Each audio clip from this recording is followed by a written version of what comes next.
Eh, Perkenalkan, nama saya Dr. Andes Doni Hermawan. Saya dipercaya oleh pimpinan saya sebagai Kepala Dinas Pemberdayaan Masyarakat dan Pemerintahan Desa di Kabupaten Pandeglang, dan kami siap melayani pertanyaan-pertanyaan dari rekan-rekan warganet.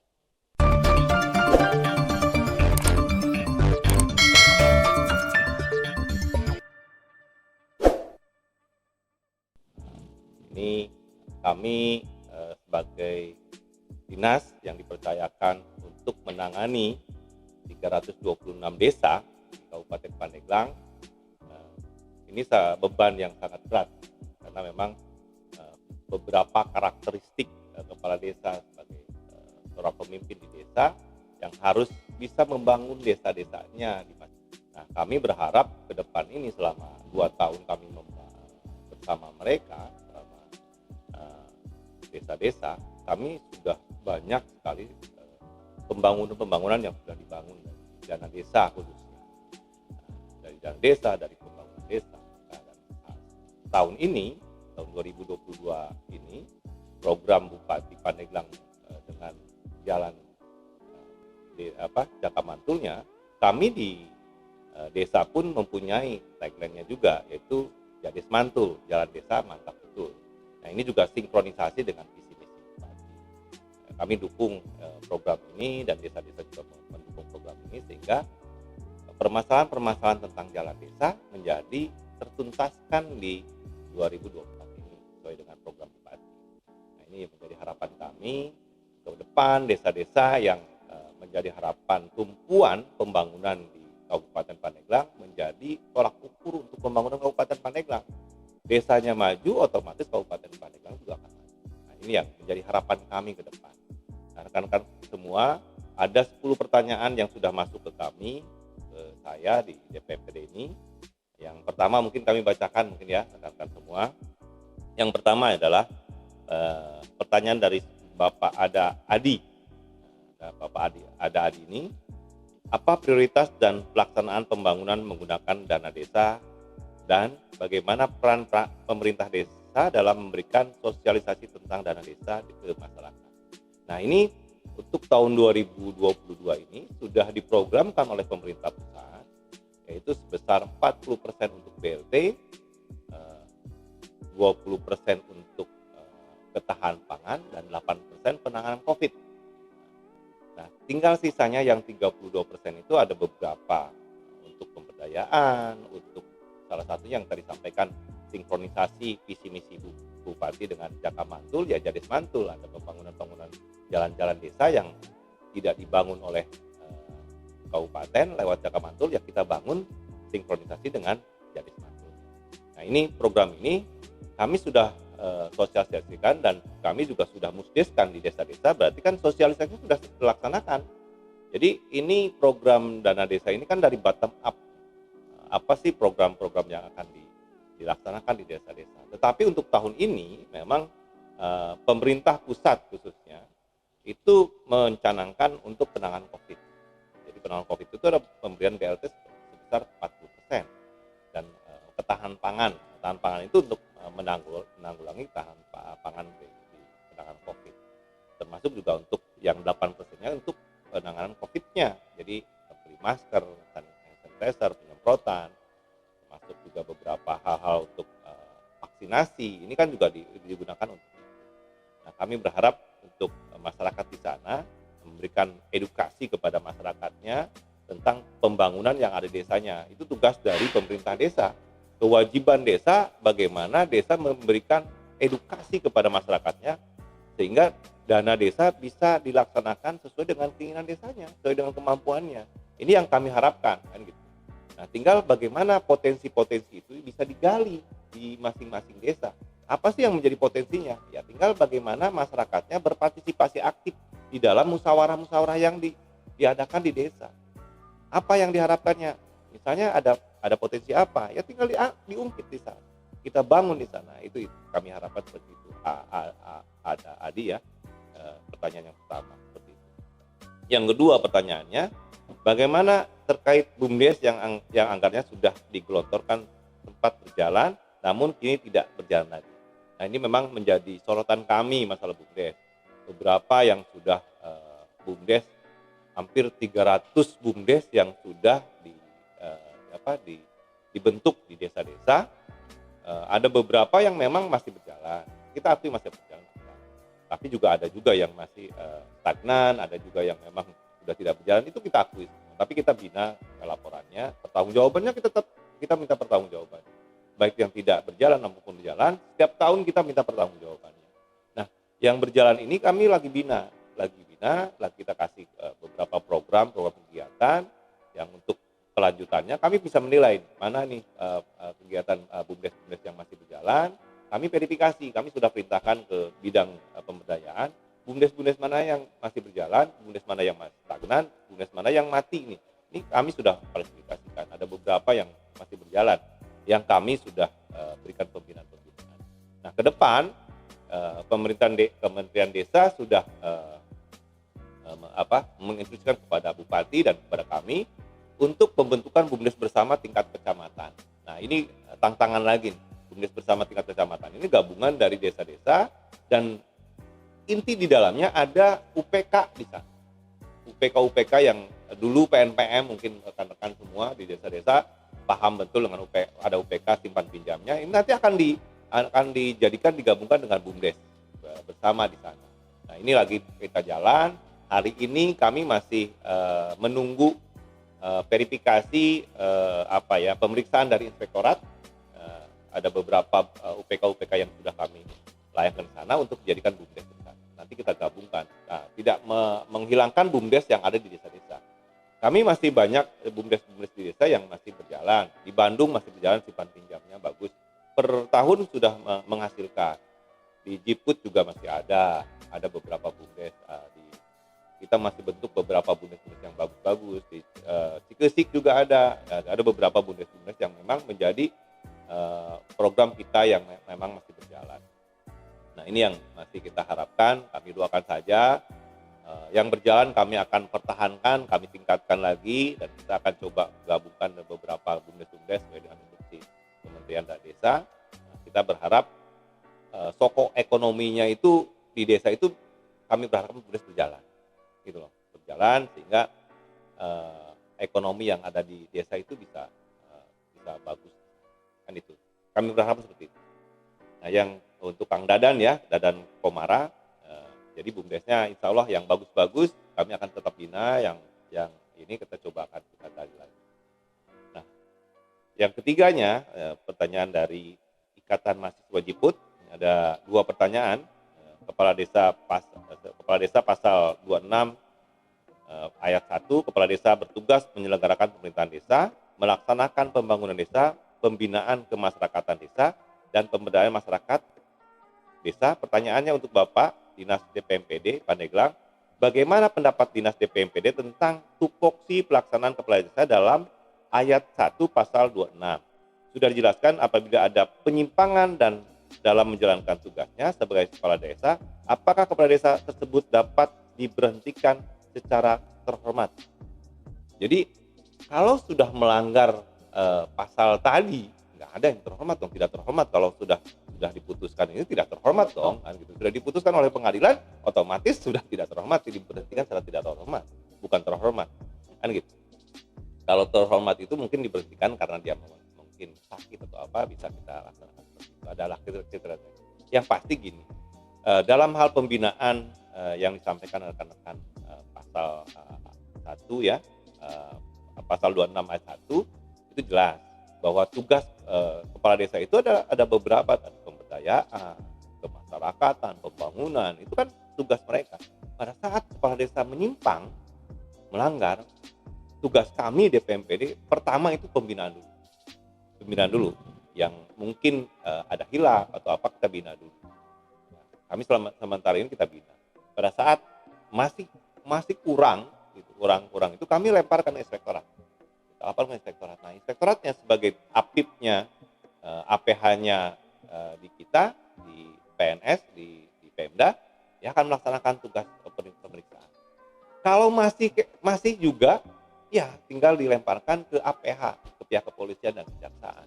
Kalau sudah pihak kejaksaan ya ditutup. Ya, ini contoh soal ini satu di kita ada ya kepala desa yang yang terkena kasus itu, ya sekarang lagi diproses di pengadilan dan sudah diputuskan, kan gitu. Dan tapi memang belum ingkrah, masih banding jaksanya. Nah, diputuskan. Nah, berarti kan nanti tinggal menunggu keputusan dari pengadilan. Nanti pengadilan ingkrahnya seperti apa. Kalau masih jabatannya masih panjang, ya tinggal diputus. Kita bikin surat keputusan. Nah, sementara prosesnya berjalan, ditunjuklah PLH atau PCS. Nah, pada saat sudah diputus secara ingkrah oleh pengadilan, diputus diberhentikan secara tidak hormat, bukan dengan hormat ya, tidak hormat. Berarti kan ada kasus. Kalau ada kasus berarti kan tidak hormat kalau putusan. Kami tidak ragu-ragu pada saat ada kepala desa yang melanggar, pasti kami bina. Kami ingatkan, kami sarankan untuk segera dilaksanakan pekerjaan-pekerjaan yang melanggar itu. Yang kedua, apabila seorang kepala desa dalam menjalankan tugasnya tidak dapat bekerja dengan baik, tidak mensejahterakan masyarakatnya, tidak mengembangkan perekonomian, tidak memberdayakan masyarakat desa, tidak memberikan data secara konkret tentang kinerja pemerintahan desa, dan tidak menurunkan dana pembangunan desa, artinya apakah itu dapat kita klaim sebagai kerugian kepentingan umum, menyalahkan kewenangan, menguntungkan diri sendiri sebagai kepala desa, dan bisa diindikasi korupsi. Ya, kita lihat dulu. Kami sebagai aparatur yang membidangi desa, kami tidak bisa bahwa itu korupsi, tidak. Karena yang bisa menentukan korupsi salah atau tidak salah itu adalah pengadilan dan aparat APH, kan seperti itu. Tapi yang pasti kami akan cek betul nggak kepala desa ini sudah melanggar aturan-aturan yang ada di dalam. Karena kepala desa itu sudah dinaungi oleh aturan-aturan di sana tentang masalah desa, kan gitu. Ada aturannya, melanggar kewenangan, melanggar kebijakan. Pada saat kepala desa melanggar hal semacam itu, bupati bisa saja memberhentikan sementara untuk mengingatkan dia. Kalau kita sudah mengingatkan nih kepala desa misalnya, kita ingatkan nih kepala desanya, kamu udah melanggar aturan nih, Ro, seperti kepala desa. Kalau bahasa saya jaro lah, jaro. Jadi kami ingatkan tuh.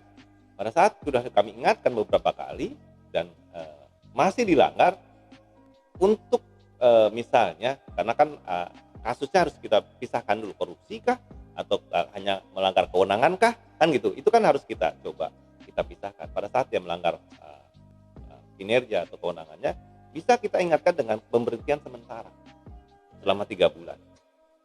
Pada saat 3 bulan dia diberhentikan sudah sadar, ya kita kembalikan lagi sebagai kepala desa, kan seperti itu. Tapi pada saat korupsi, ya kita arahkan untuk selesaikan tugasnya dia, bereskan dulu. Pada saat tidak bisa dibereskan, ya kasus tetap berjalan, kan seperti itu.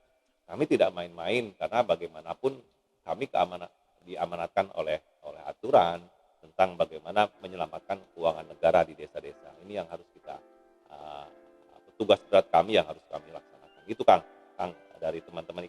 Nah, ya, pertanyaan selanjutnya tentang nomor 4 ya. Yang nomor 4 dari Mbak Anom, warga desa. Kenapa di Pandeglang desanya banyak yang tertinggal, belum mandiri, kegiatan Karang Taruna BUMDes juga pada nggak jalan, paling di awal-awal pemilihan kades doang. Inilah menjadi dilematik kita. Jadi kalau kita jawab masalah desa tertinggal kita cuma 2. Di daerah Cibaliung kalau nggak salah, Curug, dengan mana satu lagi, itu desa tertinggal kita sesuai dengan SDGs yang ditetapkan oleh Kementerian Desa. Dibandingkan dengan Lebak itu ada 6 desa yang tertinggal. Desa mandirinya kita sudah punya desa mandiri 1 di daerah Labuan. Nah, ini juga suatu hal yang luar biasa. Kenapa? Karena ada kriteria khusus kenapa disebut desa tertinggal dan kenapa desa itu mandiri. Nah, ini juga harus kita tuntaskan nih, tugas saya, tugas kepala desa, tugas kita semua kecamatan, bagaimana mengentaskan hal semacam itu. Karena nilai dari SDGs ini, 1 aja nilai yang tidak terpenuhi, itu bisa turun menjadi desa tertinggal. Karena contoh misalnya, tidak ada pasar. Di Curug itu nggak ada pasar, di desa Curug. Atau sekolah cuma 1, karena harusnya nilai butuhnya 2. Nilai itu akan berpengaruh terhadap desa itu sendiri. Nah, tugas kami lah, pasti kami akan coba entaskan desa tertinggal ini, cuma 2 desa lagi, kami akan coba untuk kita bereskan. Nah, bagi kami Karang Taruna, ayo kita berpartisipasi aktif terhadap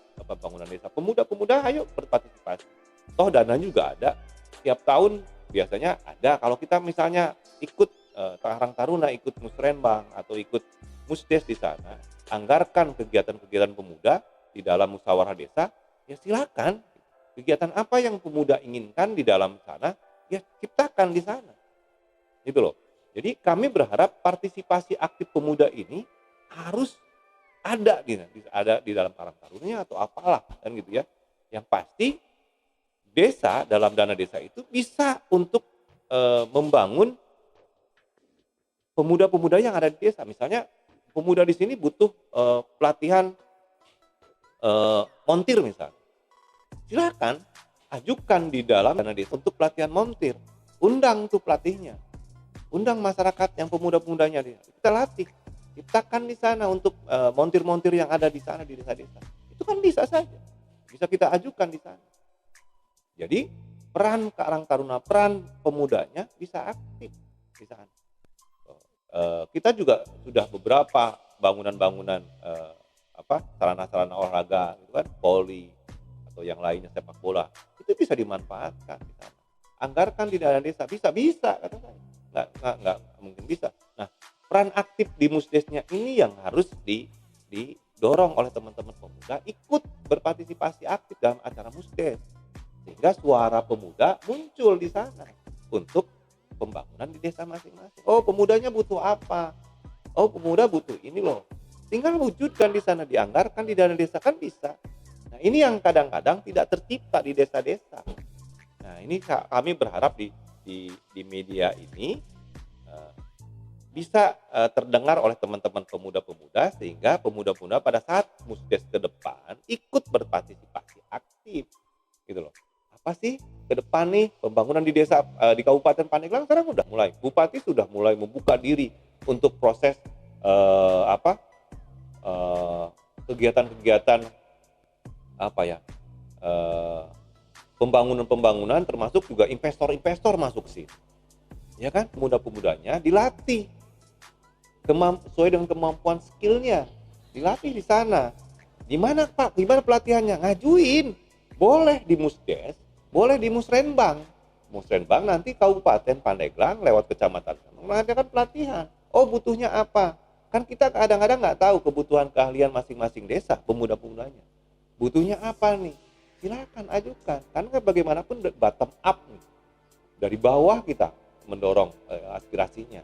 Nah, kami berharap itu, termasuk juga BUMDes tadi yang dari awal saya bicarakan, hanya bicara di pemilihan ya. Memang biasanya habis pemilihan biasanya gembornya seperti itu. Tapi kedepannya ya kami berharap konsistensi dari kepala desa yang baru-baru ini, kami berharap lebih konsisten untuk membangun desa. Seperti itu, Kang Anom ya. Jadi kami berharap peran aktif teman-teman pemuda untuk ikut di dalam pembangunan. Ya, salah satunya ya ikut di acara Musrenbang atau di acara Musdes. Pak, saya nggak diundang. Ya, datang ke kepala desa. Pak, kami pemuda ingin diundang. Kami ingin bersuara. Bagaimana Musrenbang untuk bisa kami dapat pelatihan. Kan bisa seperti itu. Bicara berani kita untuk pembangunan kita, untuk pemuda yang lebih maju ke depan. Kan seperti itu. Seperti itu. Jadi pertanyaan nomor 5, dalam pembinaan potensi wisata di setiap desa, apakah DPMPD dan Dispar punya program bersama? Bagaimana kolaborasi dengan DPMPD dengan desa-desa yang memiliki potensi yang dalam membangun desa secara mandiri? Jadi gini, memang kami sudah punya program, itu desa wisata. Desa wisata itu, desa-desanya kami siapkan. Oh, di desa ini ada wisata apa saja? Nanti kerjasamakan dengan BUMDes, karena ada syarat-syaratnya untuk jadi desa wisata itu harus ada BUMDesnya. Nah, di sana sudah ada kita bangun. Nanti wisatanya oleh pariwisata, karena yang mengetahui bagaimana wisatanya dibangun seperti apa wisatanya, yang tahu mereka. Kami nyiapkan desanya. Kami sudah ada dengan perbub yang sudah ditantangkan oleh Bupati, sudah ada 16 desa yang masuk desa wisata. Berarti kan potensi kita banyak. Tapi itu masih bukan 16, tapi kan masih banyak. Kemarin ada beberapa pengajuan ke depan tahun ini mungkin ada juga pengajuan untuk desa wisata. Nah, contoh aja di Sukarame kalau nggak salah sudah dikunjungi oleh Pak Menteri Sandiaga Uno, Menteri Pariwisata dan Bupati juga hadir, pencanangannya seperti itu, dan Sukaramai itu kan ada Grand Canyonnya Indonesia kan gitu. Bagus sekali itu. Termasuk juga ada endemik burung yang khusus di sana, adanya di sana. Nah itu jadi potensi kita. Ini yang harus kita gali. Dan alhamdulillah sudah bagus sekarang, sudah dinilai oleh Kementerian Pariwisata. Nah ini menjadi cikal bakal bagi teman-teman yang lain di desa-desa lain untuk membangun desanya. Kalau memang ada wisata, bangun desanya lewat wisata. Banyak kok yang maju desa-desa wisatanya, tinggal masyarakatnya dengan BUMDesnya nanti apa sih yang menjadi potensi, misalnya makanannya apa nih, oh keripik ini, atau makanannya combro, oh makannya apa makanan khas di sana di desa masing-masing dikembangkan. Pada saat wisata masuk, itu yang disodorkan makanannya, oh ngaliwat misalnya. Nah hal semacam ini kan menjadi potensi dan menjadi masukan buat warganya. Ini yang kami coba kita bentuk. Kita udah ada 16, Kak. Nanti rencana 2022 juga ada beberapa desa yang kita dorong untuk menjadi desa-desa wisata. Nah, khususnya di Cimanggu kami sudah membangun dengan kebetulan dengan Pak Dirjen, saya datang ke sana Pak Dirjen, ada kawasan di sana. Kami kawasan itu bersinggungan dengan Taman Ujung Kulon di sana. Nah, kami memanfaatkan itu wisata-wisata di sana, tapi tidak mengganggu badaknya, tapi bagaimana masyarakat teredukasi, bisa melindungi badaknya, tapi wisatanya kita bisa manfaatkan. Di sana ada air terjun, wisatanya bagus banget, terus ada main air pakai ban sampai ke laut. Itu sangat luar biasa. Ini yang kami dorong dan kebetulan di sana sudah berjalan. Nah, ini yang kita banyaklah wisata-wisata yang sedang kita kembangkan bekerjasama dengan Dinas Pariwisata. Itu Kang Mufahmin. Nah, nomor 6 pertanyaannya, hingga saat ini jumlah desa di Indonesia sebanyak 74.957 desa. Kabupaten Pandeglang terdiri dari 35 kecamatan, 13 kelurahan, dan 326 desa. Bagaimana mewujudkan desa mandiri, maju, dan sejahtera di Kabupaten Pandeglang? Berkah, bersih, elok, ramah, kuat, aman, dan hidup. Ini melihat DPD sangat penting dalam pemberdayaan masyarakat khususnya. Jadi memang yang tadi dari awal tugas berat kami membina 320 desa, bagaimana kami berharap desa-desa ini mandiri. Dan ini tujuan kita bagaimana desa-desa mandiri dan sejahtera. Bupati Pandeglang, gubernur, presiden berharap itu terjadi di desa-desa. Nah, ini prosesnya tetap masih berjalan. Kami berharap kami 2 tahun berjalan ini, kami melihat tidak pernah intervensi terhadap desa ya, dalam artian gini, dana desa kami nggak pernah intervensi. Silakan desa-desa sesuai dengan potensinya garap itu dana desa sesuai dengan potensi masing-masing. Nah ini kami berharap desa itu bisa mandiri gitu loh, dengan menggali potensi yang ada sehingga PAD desa, PAD kabupaten bisa meningkat. Ini yang kami harapkan. Ini lagi proses, kami lagi mencoba membina Kang Abdi Aziz ya. Kami lagi membina seperti itu, kami mengarah ke sana, mencoba untuk menggiring kepala desa ke sana. Walaupun memang baru kemarin kita giring, baru Pilkades ganti lagi hampir 60% kan gitu, seperti itu. Otomatis harus dari awal lagi kita menggiring, menyatukan lagi. Walaupun memang banyak ragam kepala desa dari pekerjaan-pekerjaan yang memang beragam lah. Jadi ini harus kita coba satukan. Kemarin sudah kita bina dan insya Allah kita coba mengarah sana. Dan ini sudah mulai nih, kepala desa baru sudah punya banyak inovasi.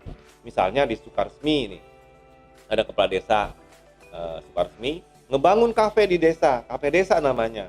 Kan gitu. Ini sangat luar biasa kan, ide-ide luar biasa nih. Terus masuk ada berapa lagi di desa di Banyu Bojong nih. Istrinya KPU itu bagus juga, dia bikin bagus tempat-tempat yang bagus. Nah ini tempat-tempat yang ini yang menjadi inspirasi teman-teman desa. Nah kami berharap ide-ide tentang potensi yang ada di sana dituangkan gitu. Nah didukung oleh dana desa itu menjadi mandiri. Kami berharap itu mulai banyak nih, sudah mulai banyak Kang Kang Abdul Aziz, ya, Kang Abdul Aziz. Udah banyak nih. Kami lihat siapa ya pengacara itu bagus tuh. Dia di kafe Sidamukti, kepala desa Sidamukti, dia bikin kafe. Dia baru berapa bulan jadi kepala desa, dia mau bangun kafe desa namanya. Jadi akhirnya pendapatan buat desa. Kan itu ide-ide yang bagus ya, potensi yang ada. Dan saya melihat ada keinginan dari beberapa kepala desa yang ingin desanya maju banyak. Oh Pak, ini TPI-nya kita kerjasamakan dengan BUMDes. Ya itu bagus, silakan. Dimodali oleh BUMDes, itu ambil sama BUMDes. Itu bagus. Saya berharap kepala desa punya pemikiran seperti itu. Punya pemikiran maju gitu. Bagaimana membangun desanya, mensejahterakan masyarakatnya. Sehingga desanya bisa mandiri. Kalau misalnya kepala desanya kan hanya, kita habisin bayar duit dana desa. Nah itu nggak akan maju-maju, susah. Hanya menyelesaikan kewajibannya dan selesai. Tidak ada inisiatif, tidak ada inspirasi dari kepala desa untuk membangun desa.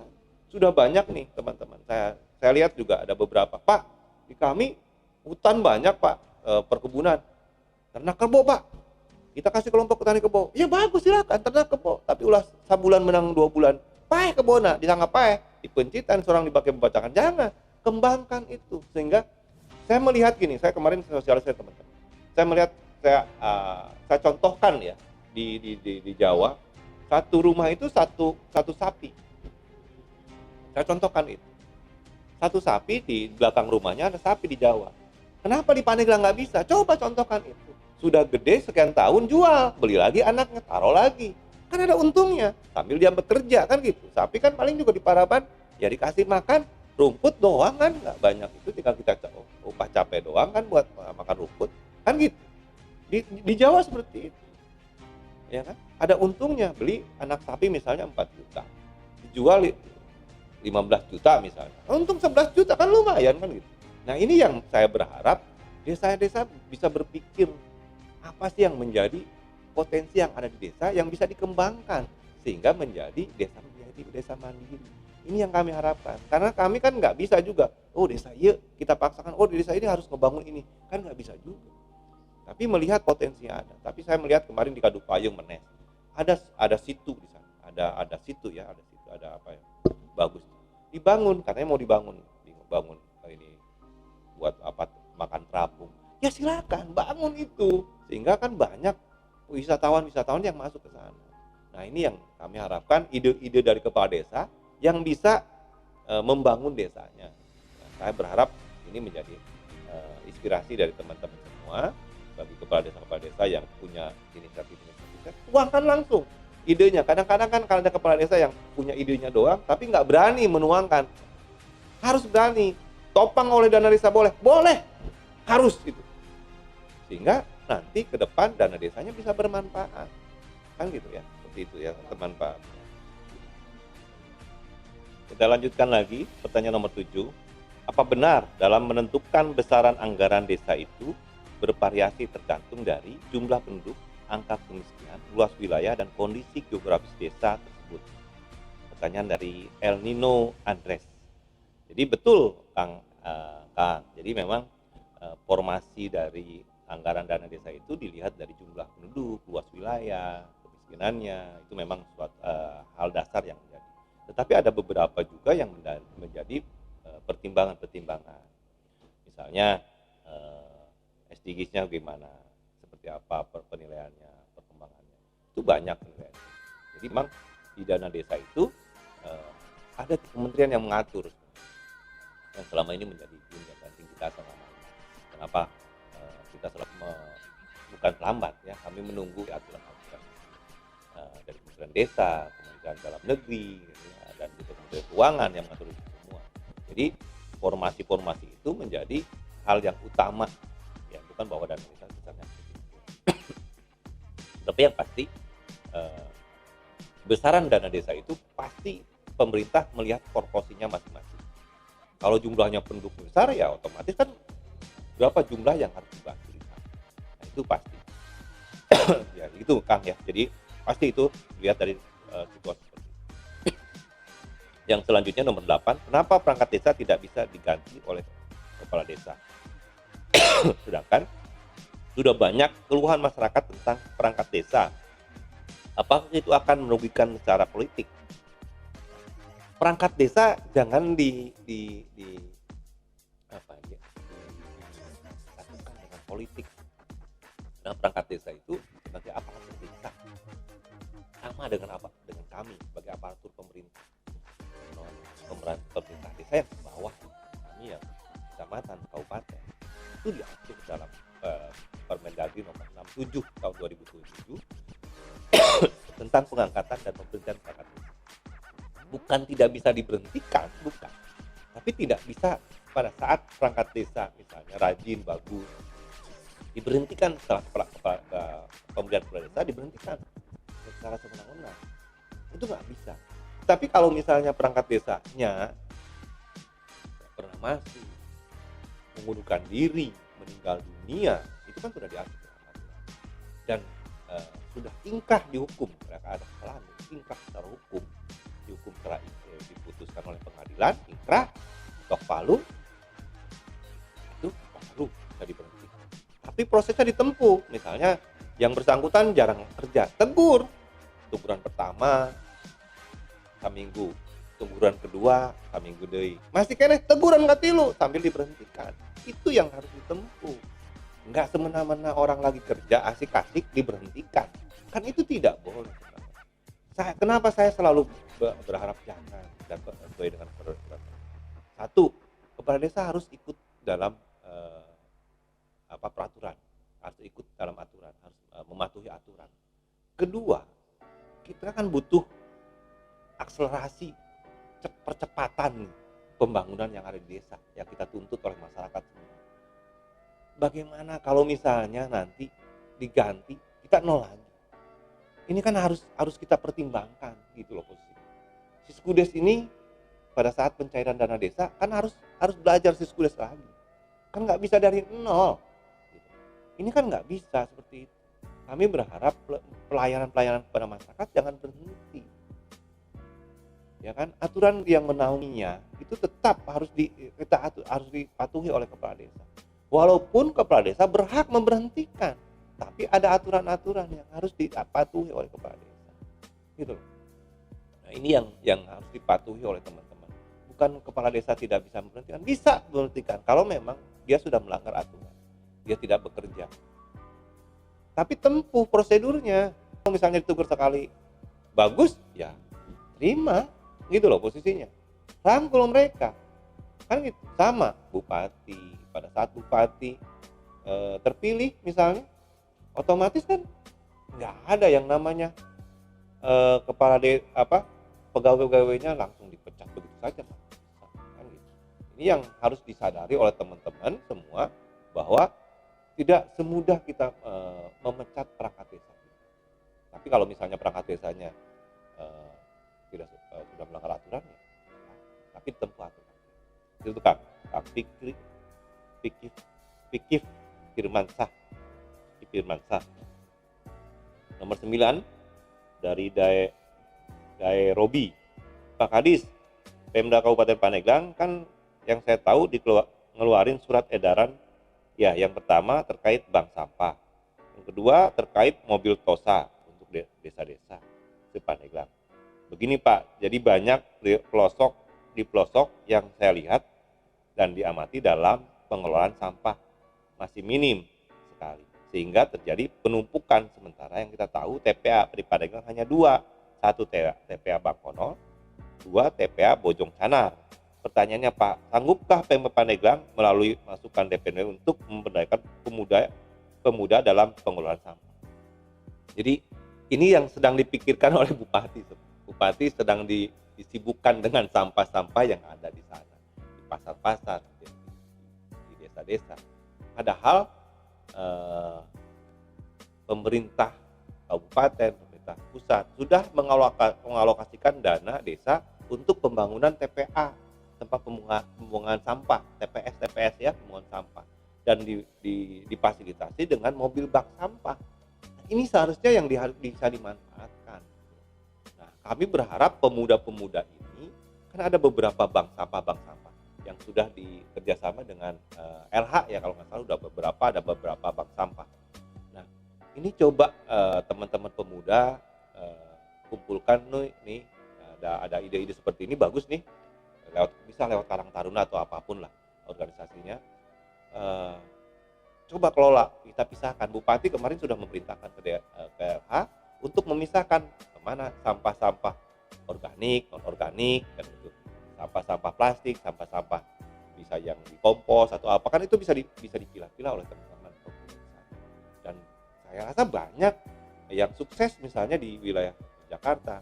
Tapi saya ingat nih di Pandeglang itu ada pemuda-pemuda nih, di kelurahan mana? Kelurahan di wilayah Majasari, itu ada pemuda yang ngelola sampah sekelurahan. Dan alhamdulillah itu punya potensi pendapatan yang luar biasa. Ini yang harus ditiru nih, yang harus dicontoh oleh teman-teman pemuda. Kalau mau belajar nggak jauh-jauh, di sini nih, di daerah Majasari ada pengelolaan sampah oleh pemuda-pemuda, bekerja sama dengan pembuangan sampah di TPA misalnya. Jadi masyarakat tidak buang sampah sembarangan. Dia setiap hari dia ngambil sampah tuh di depan rumah. Jadi masyarakat rumah-rumah nyimpen sampah di depan rumah. Nanti diangkut oleh teman-teman dari pemuda-pemuda di sana, dikumpulin, dibuang. Nah, ini juga menjadi contoh bagus nih untuk teman-teman pemuda yang sampaikan. Terima kasih masukannya. Nanti kita coba sandingkan dengan desa-desa. Kita coba desa-desa bagaimana inisiatif pemuda-pemuda ini untuk mencoba menggali apa yang ada di sana yang bisa dikerjakan oleh para pemuda. Nah, ini kan menjadi bagus nih teman-teman semua. Coba bentuk bank sampahnya bisa dipilah-pilah. Bupati sedang mencoba nih, sudah memerintahkan kepada LH dan teman-teman di sana untuk memilah-milah sampah yang ada di rumah-rumah. Nah, ini kan bisa dipilah-pilah nih nanti. Coba pemuda-pemuda bisa ikut berpartisipasi aktif di sana.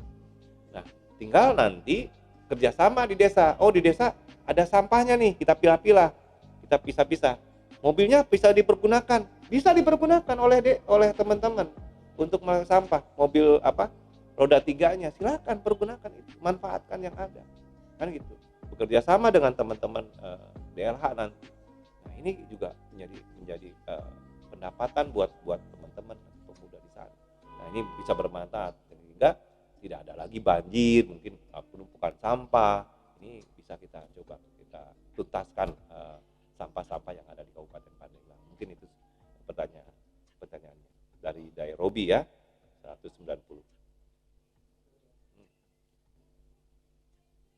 Ya, nomor 10, pertanyaan kita lanjutkan nomor 10 dari Pak Agus. Kang Agus nih, berapa sih anggaran untuk badan usaha milik desa BUMDes dalam 1 tahun? Dan kalau pengelolaannya tidak jelas, hukumannya ada apa? Ada atau tidak? Ya, Agus, BUMDes itu beragam pengajuannya, ada 50 juta, 25 juta, ada 100 juta, ada beberapa beragam. Nah, kami juga minta pertanggungjawabannya. Tetap yang namanya uang negara yang dipergunakan oleh siapapun, oleh organ siapapun harus dipertanggungjawabkan tetap. Kami minta pertanggungjawabannya. Nah, kami untuk tahun-tahun ini kami selalu minta laporan-laporannya, pertanggungjawabannya sebagai laporan, dan nanti juga masuk dalam pemeriksaan inspektorat. Sekarang lagi review dengan inspektorat BUMDes-BUMDesnya. Nah, kami berharap ini jadi pembelajaran, jadi tidak semena-mena lah bikin BUMDes, beres BUMDes kepala desa beres. Tidak, harus dipertanggungjawabkan. Pada saat kemarin juga ada beberapa BUMDes yang mengundurkan diri, kata saya jangan, lu pertanggungjawabkan dulu. Sebagai ketua BUMDes pertanggungjawabkan dulu. Berapa yang sudah diberikan oleh desa, oleh negara kepada desa melalui BUMDes, pertanggungjawabkan. Berapa yang harus sudah dibelanjakan? Mana barangnya? Kemana uangnya? Itu kan harus dipertanggungjawabkan. Kami minta. Ada beberapa yang mencoba mengundurkan diri, kami larang. Kenapa? Harus bertanggung jawab. Uangnya harus kemana ini? Ini yang harus kita kejar gitu. Kalau masih bandel ya tinggal kita serahkan inspektorat. Kan gitu. Beragam lah Kang Agus, ada beberapa yang sudah diberikan kepada BUMDes. Ada juga yang sudah jalan, ada juga pertanggungjawaban. Sudah masuk ke PAD juga sudah ada beberapa yang sudah masuk PAD juga ada. Kami lihat itu. Walaupun memang skalanya masih kecil. 20 juta, ada ada beberapa yang nanti kita ke depan juga ada bumdes-bumdes yang kita kerjasamakan dengan misalnya dengan provider lain misalnya yang bisa masuk ke sana kerjasama dengan bumdes, kami coba kerjasamakan sehingga bisa menghasilkan bumdes dan bisa berjalan. Ya itu kan bagus nih, ide-ide yang bagus. Saya kemarin melihat ada kerjasama bumdes di daerah Ganggaeng, desa Ganggaeng, kerjasama bumdes dengan provider lain, itu menghasilkan per bulan itu 30 juta per bulan. Kan lumayan tuh perkembangannya. Kan gitu. Nggak tahu pembagian seperti apa, tapi untuk bumdes katanya 70% atau seperti apa. Itu lumayan tuh penghasilannya per bulan, per hari dia punya penghasilan yang saya dengar nih, tapi saya nanti akan ngecek secara fisik setelah 1 tahun ya, karena harus kita cek. Nah, karena kita lihat nih kemampuan dia pada saat bumdes sudah menghasilkan uang 30 juta per bulan, itu kan sangat luar biasa nih yang harus kita dukung. Nah, itu yang nanti kita coba. Baru saya dapat informasinya 2 bulan yang lalu lah saya dapat informasinya. Ini lagi berkembang, bagus bumdesnya, kerjasama dengan provider lain, dengan internet lain, dia menghasilkan lumayan 30 juta per bulan katanya. Ada kemarin pertama 15 juta per bulan, 10 juta kan gitu. Nah, sekarang katanya udah bulan ini udah 30 juta. Ini kan sangat luar biasa nih, prospek nih bagus nih buat bumdes berkembang nih. Nah, ini kan bagus nih buat perkembangan di sana. Nah, ini juga lagi kita coba untuk kita kembangkan, Kang. Kalau masalah besarannya tergantung dari desanya. Bumdesnya mengajukan berapa, untuk kebutuhan apa, biasanya seperti itu, Kang. Tapi yang pasti kalau ada bermasalah, kami tetap minta pertanggungjawaban. Pertanggungjawaban keuangan negara harus dipertanggungjawabkan.